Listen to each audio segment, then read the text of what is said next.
Shubor nakaslem jong Nongkseh Hima.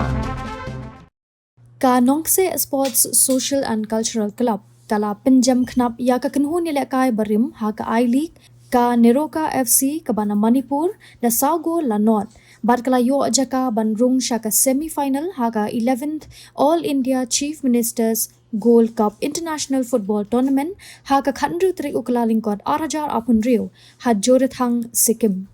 Kani ka Ïakynduh nilai ka nongba kalami madan ha ka jingekun quarter final klem u captain u Hardy Cliff Nongbri u bala minsaw ka shintur ha ka jingilai balala.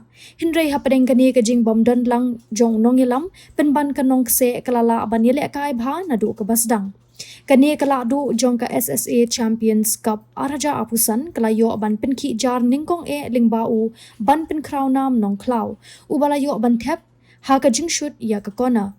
Kumjuk ka Nongkseh kalayay beteng ban yakun ting bat haswa bakan kut ka jingile jong ka kelas step kala thep biang sa shigul hadin ba u full moon mukim ulami bujli kum u captain ulayarap ban penbu gol na kabenta u kinsai bor luhit u bamshum la pende no ya kani ka kabuk siar na kabenta bantam da ar gol lanot ha ka kelas step.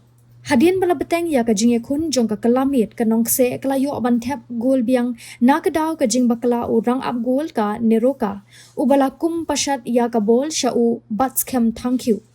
Te kum ta uni urang yele kai shapdeng shum la pen no ya kani ka kabuk siar.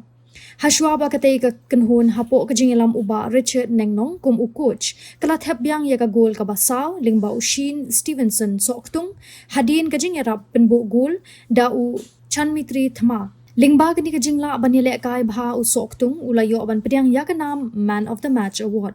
Lingba kani ka nam job ka Nongkseh kan Ïakynduh persha ya ka Red Panda FC ka bana Sikkim ha ka semi-final ka ban long ha ka khatratrik ukla lingkot arajat arpun riu ha ka por arbaje nop haisni.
Love Sikkim!